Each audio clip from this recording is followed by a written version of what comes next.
जंगल में कालू कौवा अपनी पत्नी टुनटुनी चिड़िया, बेटी सुनहरी चिड़िया पिंकी चिड़िया के साथ रहता था। वो बहुत ही करीब परिवार था। उनके पास कमाई का कोई जरिया नहीं था। जैसे तैसे वो अपना पेट पालते थे। एक दिन वो सभी खाना खाने बैठते हैं तो टुनटुनी चिड़िया सबको खाने में दाल की खिचड़ी देती है। ये देखकर उसका पति कालू उससे कहता है, अरे टुनटुनी, ये क्या दाल खिचड़ी क्यों परोसी है? कोई सब्जी या रोटी क्यों नहीं बनाई? जी घर में ना तो कोई सब्जी बची है और तो और आटा भी थोड़ा ही था, इसलिए सबके लिए दाल खिचड़ी ही बना पाई। माँ, मुझे तो और खिचड़ी खानी है, मुझे आज बहुत भूख लगी है। ये ले मेरी बच्ची, तू मेरी खिचड़ी खा ले। ये क्या टुनटुनी, फिर तुम क्या खाओगी? एक काम करो, ये लो, मेरी खिचड़ी में से आधी तुम खा लो। वैसे भी आज मेरा पेट भरा भरा सा लग रहा है मुझे ज्यादा भूख नहीं है। मैं जानती हूँ जी, आप खुद भूखा रहकर मेरा पेट भरना चाहते हैं। हाय रे हमारी ये गरीबी, जाने कब दूर होगी। आज बाहर मौसम बहुत खराब है, लगता है तेज बारिश आने वाली है। हर साल हमारा मिट्टी का बना कच्चा घोंसला ढह जाता है, न जाने इस बार क्या होगा। आप चिंता मत करिए, आज ही मैंने घोंसले की छत पर मिट्टी डाल दी है। टुनटुनी चिड़िया कह ही रही होती है कि तभी उनकी पड़ोसन हरी तोती वहाँ भागती हुई आती है और कहती है, टुनटुनी और कालू भाई, जल्दी करिए, अपना सामान बांध लीजिए, फिर से बाढ़ आने वाली है। बाहर मौसम बहुत ही खराब है और नदी का बहाव बहुत तेज है, कभी भी बाढ़ आ सकती है। जल्दी जल्दी यहाँ से निकलिए। ये सुनकर वो सभी हड़बड़ी से सामान बांधते हैं और वहाँ से निकल जाते हैं और कुछ ही देर में उनका मिट्टी का बना घोंसला बाढ़ में बह जाता है। कालू को अपने पूरे परिवार के साथ एक पेड़ के नीचे बैठ जाता है। हे भगवान, ये तो हमें कैसी सजा दे रहा है जो हर साल आप हमारे बनाए हुए घोंसले को बाढ़ में बहा देते हो। कई दिनों की मेहनत से तैयार किए गए मिट्टी के घोंसले को आपने पल भर में ही गायब कर दिया। पता नहीं हम गरीबों की किस्मत में इस ऊपर वाले ने क्या लिखा है। मेरे बच्चों दुखी मत हो, ऊपर वाले के घर में देर है अंधेर नहीं, तुम सब हौसला रखो। लेकिन माँ, अब हम कहाँ रहेंगे? फिर से हमें नया घोंसला बनाना होगा। टुनटुनी चिड़िया रो रही होती है कि तभी सुनहरी को प्यास लगती है और वो अपनी माँ से कहती है, माँ मुझे बहुत तेज प्यास लगी है। टुनटुनी चिड़िया नदी से एक पत्ते में पानी भरकर उसे पानी पिलाने लगती है। तभी उसकी आंखों से बहते हुए आंसू नदी में गिर जाते हैं और वहाँ जल परी प्रकट होती है। नन्ही चिड़िया, बस कर, अब और मत रो। मेरे कारण बार बार बाढ़ आकर तुम्हारा बनाया हुआ घोंसला तोड़ देती है, इसलिए अब मैं तुम सबको ऐसा वरदान दूंगी कि अब कोई बाढ़ या तूफान तुम लोगों को परेशान नहीं कर पाएगा। मैं तुम लोगों को ऐसी धन दौलत दूंगी कि जिंदगी भर तुम लोगों को किसी चीज की कमी नहीं हो पाएगी। अब से तुम सब इस नदी में बने सुंदर जल महल में ही रहोगे। वहाँ तुम्हें ऐशो आराम की हर जरूरत मिलेगी। तुम सबको जब भी इस नदी के अंदर आना हो तो अपने सिर को इस नदी में डुबा देना। तुम सब उसी पल जल महल के अंदर पहुँच जाओगे। लेकिन हाँ, तुम्हें खाने पीने की वस्तुओं को लेने बाहर आना होगा। ये कहकर लाल परी गायब हो जाती है। लाल परी की जय, लाल परी की जय। लगता है अब हमारी सभी समस्याएं दूर हो जाएंगी। चलो ना माँ, मुझे वो जल महल देखना है। ठीक है चलो। ये कहकर वो सभी एक साथ आंखें बंद करके अपना सिर नदी में डुबाते हैं और जब आँख खोलते हैं तो वो एक सुंदर से जल महल के अंदर होते हैं। वो जल महल सोने का बना हुआ होता है। ये चमत्कार देखकर वो सभी बहुत ही खुश होते हैं।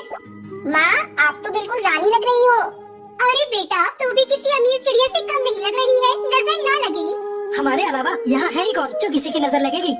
चलो शुक्र है, यहाँ कम से कम वो बबली कबूतरी नहीं है जो सारा दिन अपनी बकबक से मेरे कान खा जाया करती थी। अब तो मैं यहाँ चैन से रहूंगी।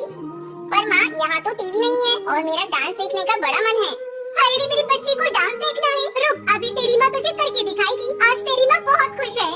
अरे भाई, तुम सभी का नाच गाना हो गया हो तो अब जरा पूरे महल को देख लें। और इस तरह टुनटुनी का परिवार अपने सारे दुख भूल चुका था और खुशी खुशी उस महल में रहने लगते हैं।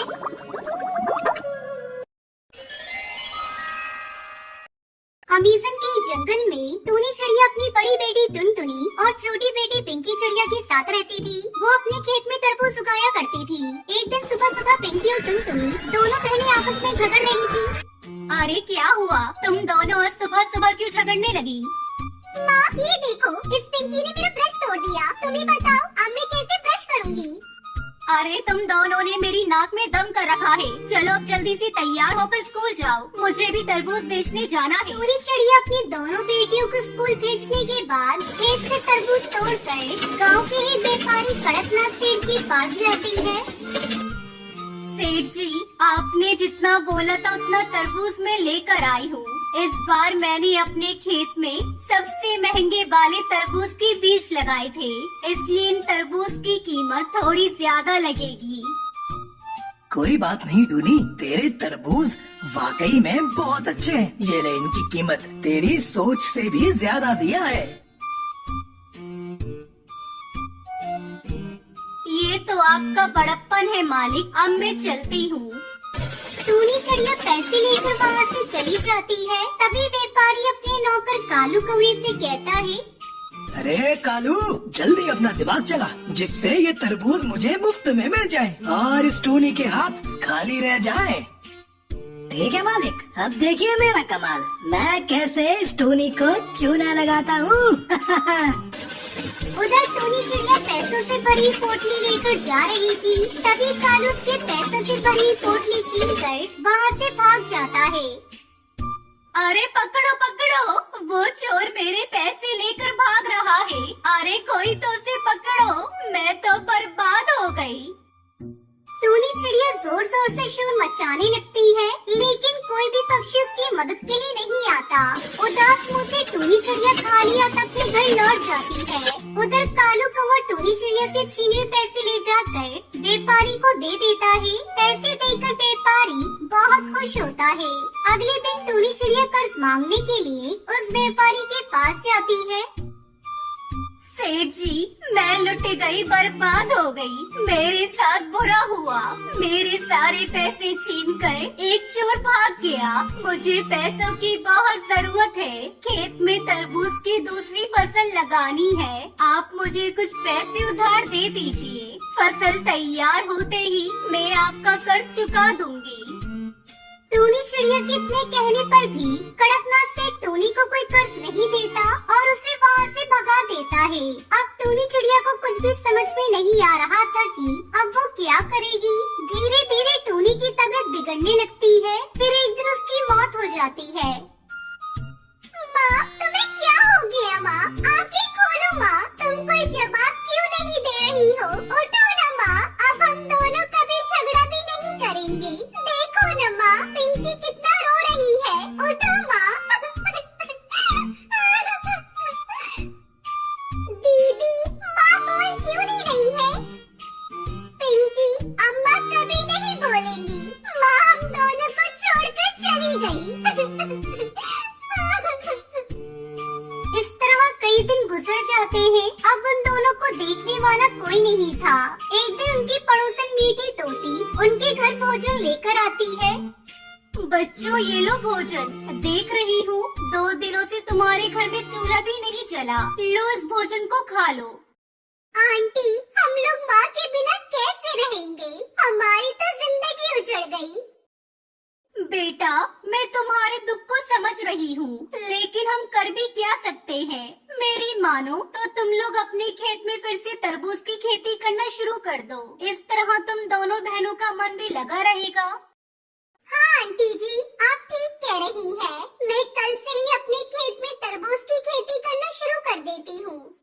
अगले दिन से टुनटुनी चिड़िया अपनी बहन पिंकी चिड़िया के साथ मिलकर तरबूज की खेती करना शुरू कर देती है और जल्दी उनका खेत तरबूज से लहराने लगता है।